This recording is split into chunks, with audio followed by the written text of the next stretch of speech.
The plague ships appeared without warning, emerging from quantum space like metallic locusts across 17 systems simultaneously. By the time the Galactic Council convened an emergency session, 3 worlds were already silent. The bioweapon was perfect in its cruelty. It adapted to each species' biology, turned their own immune systems against them, and spread through any form of contact. Quarantine was impossible. Cure was beyond reach. Within 48 hours, the death toll reached millions.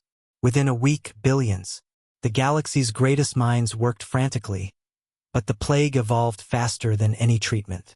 It learned, adapted, and overcame every defense with terrifying intelligence. Entire species faced extinction. In the council chambers, panic had replaced procedure. Representatives accused each other of creating the weapon. Ancient enemies forgot their feuds in the face of annihilation. And in the center of it all, the human ambassador stood quietly, taking notes. "Why aren't your people dying?" The Zarathi representative's accusation cut through the chaos. "Every species is affected except humans." Sarah Chen looked up from her tablet. "We're dying too. 17 colonies have gone dark. But," she hesitated, "we're dying slower." "Explain." "Humans have a unique relationship with disease," Sarah said carefully. "We evolved on a world that tried to kill us with new plagues every generation. We've been fighting biological warfare since before we discovered fire. Can you stop it?" The question came from a dozen voices at once. "I don't know," Sarah admitted. "But I know who might." The council fell silent. There were protocols for everything: first contact, trade disputes, even wars. But there was no protocol for what Sarah suggested next. Release the quarantined. The horrified silence stretched for long moments. The quarantined were humans who had been isolated from the galaxy for over a century, not as punishment but as protection. "For the galaxy." "You're insane," the Vorthan delegate whispered. "Those humans were locked away because they're brilliant, dangerous, completely without ethical constraints when it comes to survival," Sarah finished. "They're the humans who looked at the galaxy's rules about biological modification and genetic warfare and laughed. They're the ones who decided that if evolution was a war, they were going to win it. They're monsters. They're survivors," Sarah corrected. "And right now, we need survivors." The vote was closer than anyone expected, but desperation won. The seals on Earth's Luna facility were broken for the first time in 127 years. What emerged wasn't quite human anymore, or perhaps it was more human than anyone wanted to admit. Dr. Elizabeth Kane stepped out first, her eyes holding swirls of color that shifted like oil on water. Behind her came her team, 13 individuals who had voluntarily isolated themselves when their research was deemed too dangerous for a civilized galaxy. "Show me the plague," was all she said.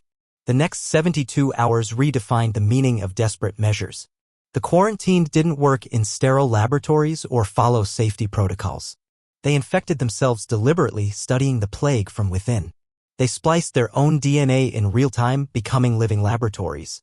They thought in ways that made other scientists physically ill. "It's beautiful," Dr. Kane murmured, watching the plague adapt to her latest antibody through eyes that now had 4 pupils. "It's not just a weapon. It's an evolutionary accelerant. Someone wanted to force the galaxy to evolve or die. Can you stop it?" "Stop it." She laughed, a sound that harmonized with itself. "We're going to domesticate it." What followed was a battle fought on a microscopic scale across 1 million worlds. The quarantine didn't create a cure, they created a predator. They took humanity's deadliest biological weapons, the ones locked away in digital vaults, and they gave them purpose. They built viruses that hunted the plague, bacteria that dismantled it, and prion that turned its own adaptation against it. But more than that, they did something unthinkable. They enhanced the galaxy's species as they saved them. Every cure was also an upgrade, a small gift of human resilience encoded in DNA. Species that had never known disease resistance suddenly found their immune systems armed with thousands of years of human evolutionary warfare. "What have you done?" the council demanded as reports flooded in. The plague was retreating, but the saved populations were different. Stronger. More adaptable. More human. "We've shared our inheritance, Dr. Kane explained, her form now shifting between states of matter as she spoke. "Humans survived Earth because we learned to change faster than death could catch us. Now you will too. You've contaminated us." "We've saved you," she corrected. And we've made sure nothing like this can happen again. Every species in the galaxy now carries a piece of humanity's biological history. Our antibodies, our adaptations, our sheer stubborn refusal to die. You're welcome. The plague source was never found. The ships that delivered it self-destructed, leaving only questions. But in laboratories across the galaxy, scientists made a disturbing discovery. The plague's base code, beneath all its modifications, was ancient, millions of years old, and it carried markers suggesting it had been designed not to destroy, but to prepare. Prepare for what? The Council asked. Dr. Kane, now something between human and living equation, smiled with too many teeth. For whatever made the plague necessary. Something out there thinks the galaxy is too weak to survive what's coming. We've proved them wrong. The quarantined were offered freedom, rewards, anything they wanted. They asked for only one thing: to return to their isolation. Why? Sarah asked Dr. Kane as they prepared to seal Luna facility once more. Because we've seen what survival really costs, Kane replied. We've become it. And the galaxy isn't ready for what we do next. Maybe someday when the real threat arrives, you'll need us again. Until then, we'll keep evolving. Keep preparing. Keep becoming whatever humanity needs to survive. As the seals closed, Kane's last words echoed through the facility. Remember, when millions die and all hope is lost, you know where to find us. We'll always be humanity's final option. The galaxy recovered, forever changed. Species found themselves resistant to diseases that hadn't even evolved yet. Evolution accelerated across every world touched by human intervention. And in quiet moments, when scientists studied their own transformed DNA, they found messages encoded in the modifications. Simple phrases in human genetic markers. Survive. Adapt. Remember Earth. The plague war, as history would name it, ended not with victory but with transformation. The galaxy had called for humans in its darkest hour, and humans had answered. But they hadn't just saved everyone.